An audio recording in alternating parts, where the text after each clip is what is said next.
There once lived a lion named Gapu, and it is important to understand right from the beginning that Gapu was not stupid in a dangerous way, but stupid in a very confident way, which somehow made everything worse.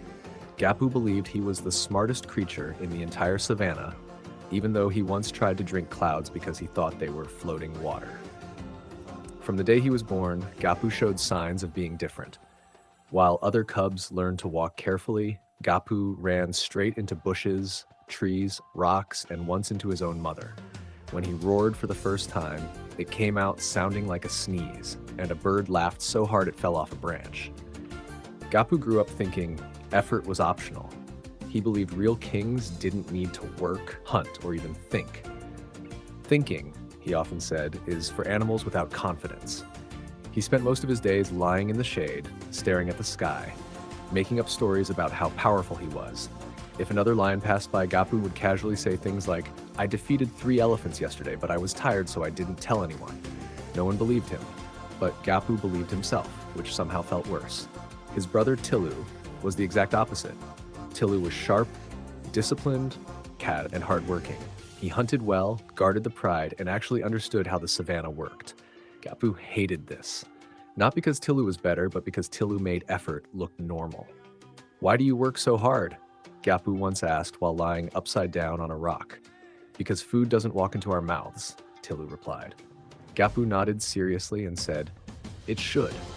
One afternoon, Gapu decided he was bored. This was dangerous, because bored Gapu always led to disaster. He stood up suddenly and announced to the pride, "Today, I will prove I am the greatest lion alive." The pride sighed.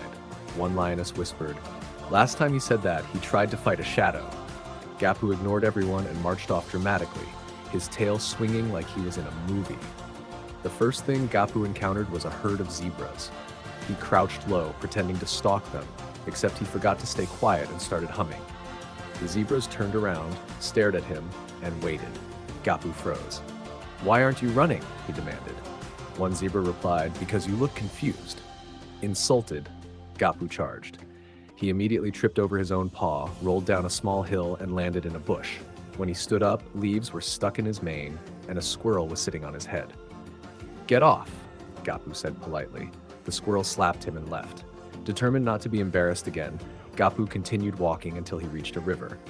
There, he saw a crocodile sunbathing. Gapu squinted. "Strange log," he muttered. He walked closer. The crocodile opened one eye. "I am not a log." Gapu jumped back. "Why are you talking?" The crocodile sighed. "Because you're about to step on my tail." Gapu looked down. "Oh." He stepped back slowly, then puffed out his chest. "I was just testing you." "Testing what?" "Your log skills."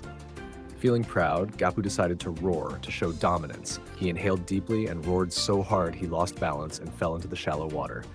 The crocodile laughed so hard it splashed. Gapu climbed out, soaked and angry. "I meant to do that," he said. Water training. By sunset, Gapu was tired but still hungry. He realized something terrible. He had not eaten all day. Instead of admitting this, he blamed the savanna. "Food is hiding from me," he said angrily. He returned to the pride and announced, "I was too busy conquering to eat." Tilu looked at him, dripping wet and covered in leaves. "You fell in the river, didn't you?" Gapu gasped. "How did you know?" "Because you smell like failure and fish." That night, Gapu lay awake, his stomach growling loudly. It was so loud that nearby hyenas thought a new animal had arrived. Embarrassed, Gapu whispered to his belly, "Be quiet." It growled louder. Furious, Gapu decided he would hunt alone at night to prove everyone wrong. He crept through the darkness, eyes wide, nerves shaking. Every sound scared him. A mouse sneezed and Gapu jumped 3 feet in the air. Finally, he spotted movement ahead. He crouched, heart pounding, and whispered, "This is it." He leapt forward and landed on a sleeping porcupine. The porcupine woke up furious. Quills flew everywhere. Gapu screamed, jumped backwards, spun in circles, and ran straight into a tree. He fell onto his back, staring at the stars, whispering, "I regret everything." The porcupine waddled off, muttering insults.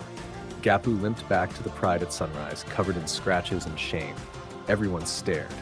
Tilu didn't say anything. He just handed Gapu a piece of leftover meat. Gapu ate silently, chewing slowly. After a while, he said, "I was attacked by a very aggressive bush." Tilu nodded. "Of course you were." Days passed, and Gapu somehow managed to survive despite himself. He avoided hunting, avoided responsibility, and avoided thinking. But one afternoon, real danger arrived. A group of hyenas surrounded the pride, laughing loudly, testing boundaries. The other lions prepared to fight. Gapu lay on his rock, pretending to sleep. "Gapu!" Tilu shouted. "Get up!" Gapu groaned. "I'm resting my bravery." The hyenas came closer. Cubs cried. Suddenly, something snapped inside Gapu. Not intelligence, just instinct. He stood up, mane shaking, eyes fierce. He roared. Not his usual broken roar. A real roar. Deep, thunderous. The savanna fell silent. The hyenas froze, then ran screaming into the distance. Everyone stared at Gapu. He blinked, surprised. Did I do that?" Tilu smiled slightly. "Yes, you did." Gapu lay back down immediately. "Good, I'm exhausted." From that day on, Gapu's reputation changed.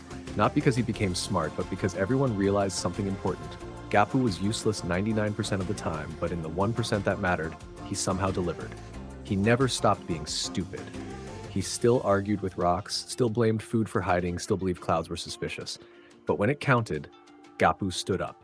At sunset, lying on his favorite rock, Gapu looked at Tilu and said, "Brother, I think I'm a genius." Tilu sighed. "Sleep, Gapu." Gapu smiled, closed his eyes, and snored loudly, dreaming of a world where food walked into his mouth and stupidity was a royal skill. And in the strange balance of the savanna, somehow, that lion survived. If you